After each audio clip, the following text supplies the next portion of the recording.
আসসালামু আলাইকুম রহমতুল্লাহি অবরকাতুহু। সম্মানিত দর্শক, আওয়ামী লীগ নিয়ে আলোচনা থামছে না, সমালোচনা থামছে না, পক্ষে এবং বিপক্ষে। আলোচনা চলছে শেখ হাসিনাকে নিয়ে, পক্ষে বিপক্ষে, তার আসা যাওয়া, তার বেঁচে থাকা, তার মরে যাওয়া, তার ক্ষমতা ফিরে পাওয়া ইত্যাদি প্রায় সব বিষয়গুলো নিয়ে আলোচনা হচ্ছে। তার বিচার নিয়ে, ভারতীয়দের অবস্থান নিয়ে প্রায় প্রতিদিনই আমাদের সামাজিক মাধ্যম, গণমাধ্যমে শেখ হাসিনাকে আসতেই হবে। আবার অন্যদিকে শেখ হাসিনা তিনি নিজেও নানা অছিলায়, নানা কৌশলে আলোচনায় আছেন। কখনো আমেরিকার পত্রিকায় Washington post, the Telegraph, new York Times, Sunday Times, the Telegraph, এরকম বিখ্যাত বিখ্যাত পত্রিকা, ইকোনমিক্স থেকে শুরু করে ভারতের আনন্দবাজার, হিন্দুস্তান টাইমস, দ্য হিন্দু, সব জায়গাতে প্রতি মুহূর্তে এই কয়দিন পরপর একটা সাক্ষাৎকার দিয়ে, একটা বক্তব্য দিয়ে তিনি সারা দুনিয়া তোলপাড় করে বেড়ান। এর বাইরে টেলিগ্রাম, হোয়াটসঅ্যাপ গ্রুপ, স্কাইপে বিভিন্ন রকম যে সামাজিক যোগাযোগ মাধ্যম রয়েছে তাদের সেই আন্তঃসংযোগ, মানে আওয়ামী লীগের মধ্যে, ছাত্রলীগের মধ্যে অসংখ্য গ্রুপ তৈরি হয়ে গেছে। এরা ডেইলি হাজার হাজার মিটিং করে, অসংখ্য গ্রুপ। এদের কাজ হলো কথা বলা।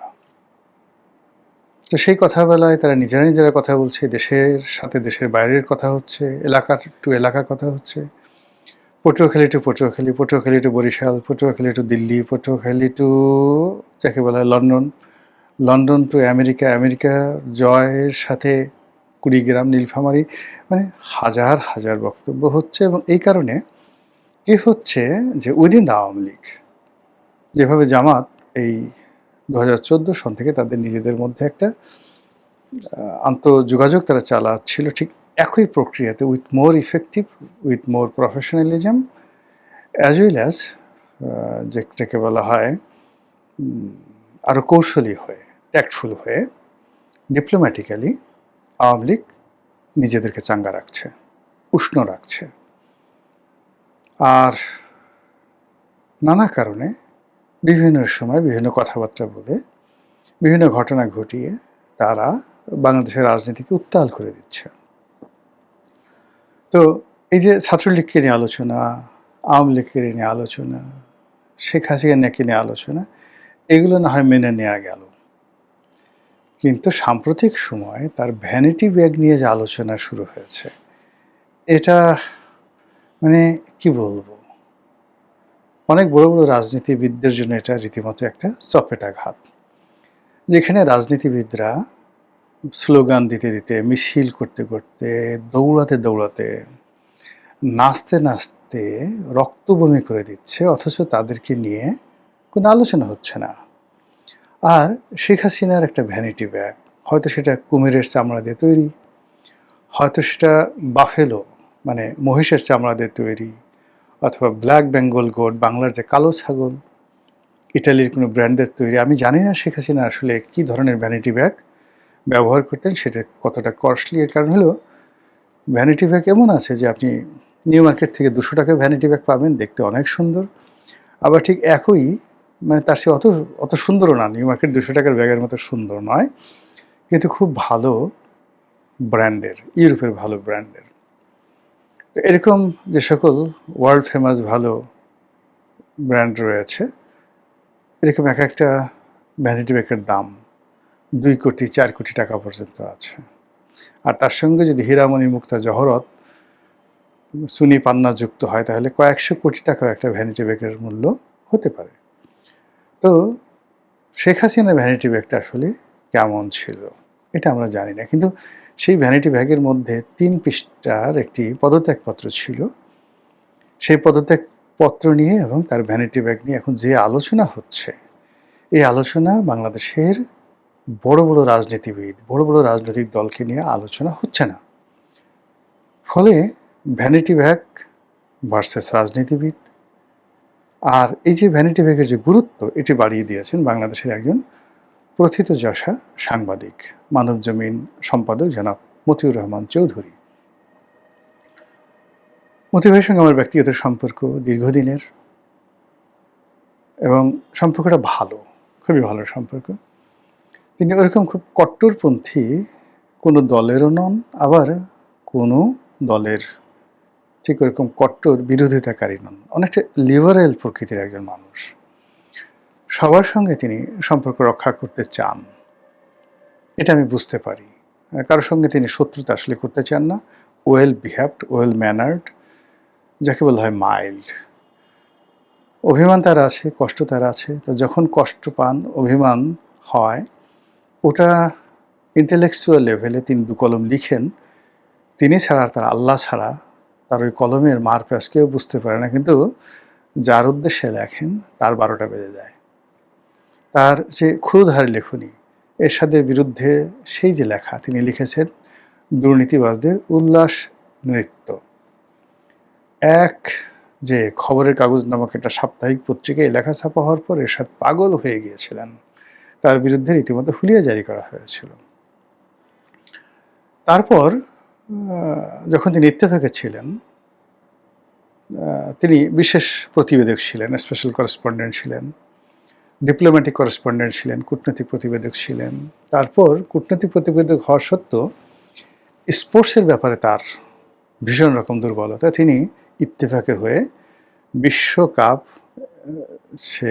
বিশ্বকাপের যে খেলা, সেই খেলা কভার করার জন্য তিনি বিদেশে গিয়েছিলেন। এবং আমরা যারা খেলাধুলা পছন্দ করতাম, তখন ইত্তেফাকে ওই যে তার যে স্পোর্টস কলাম, এটা পড়ার জন্য পাগল হয়ে যেতাম।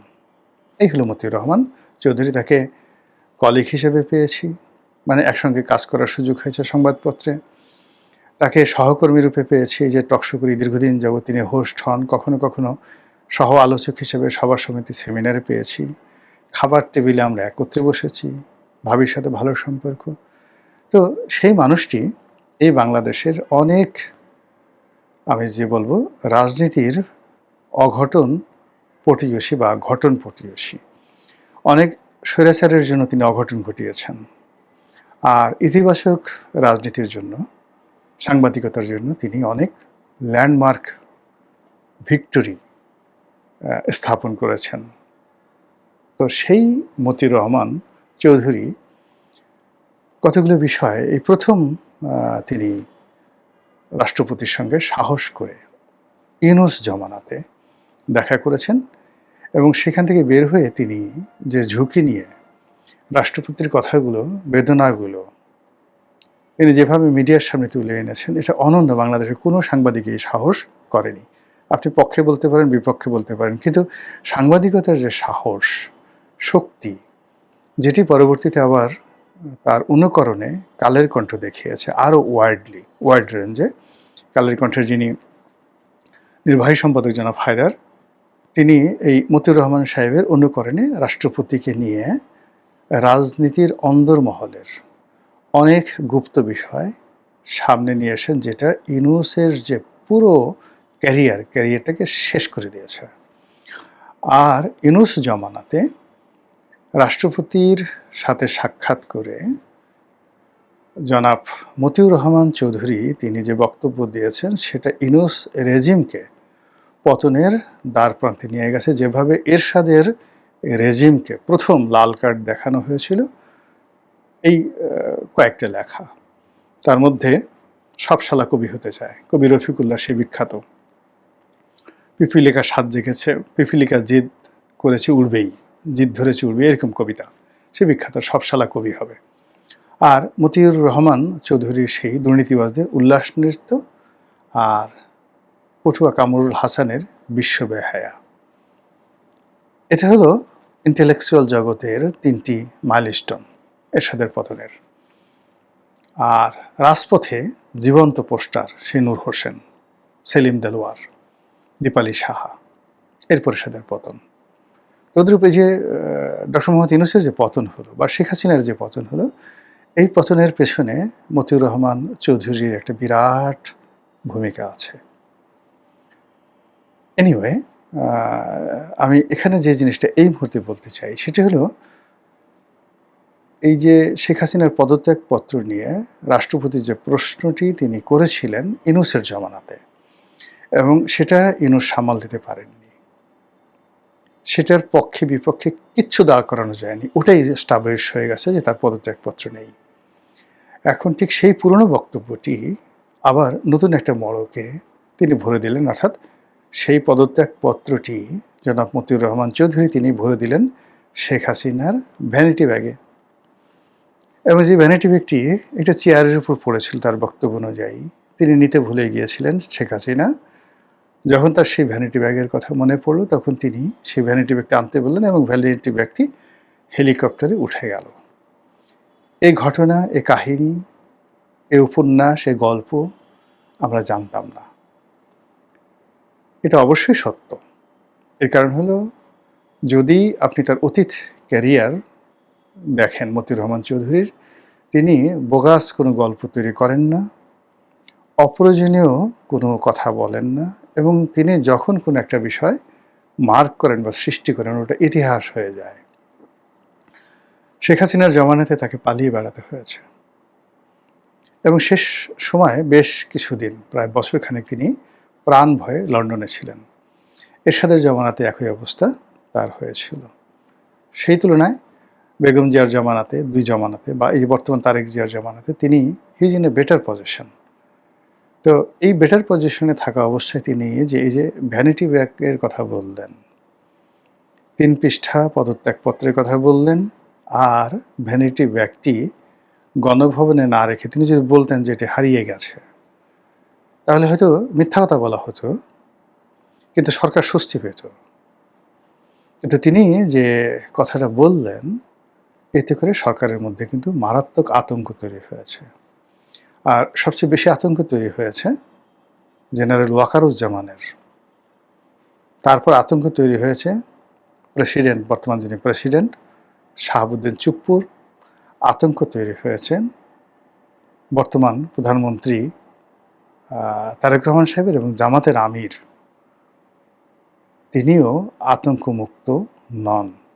এই ৩ পৃষ্ঠার যে পদত্যাগপত্র, এবং সেটা তিনি কি লিখেছিলেন, সেটাতে তিনি স্বাক্ষর করেছিলেন কি করার সুযোগ পাননি, সেইটায় কি কি লেখা ছিল,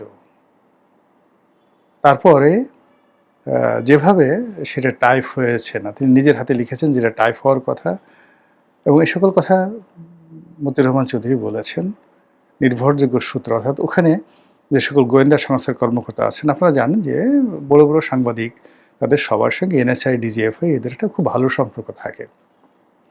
এখন দেশের বাইরে থেকে যেমন জুলকারনাইন সাহেব তিনি বক্তব্য দিচ্ছেন, অনেক একেবারে গোপন সব ছবিগুলো প্রকাশ করে দিচ্ছেন।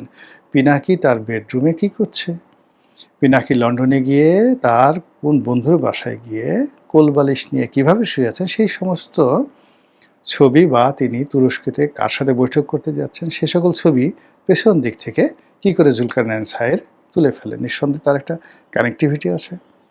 তো জুলকারনাইন সাহের বয়সে মতি ভাইয়ের ছেলের বয়সী, আমাদেরও অনেক ছোট বয়সে জুলকারনাইন সাহের একেবারে ছোট বয়সী।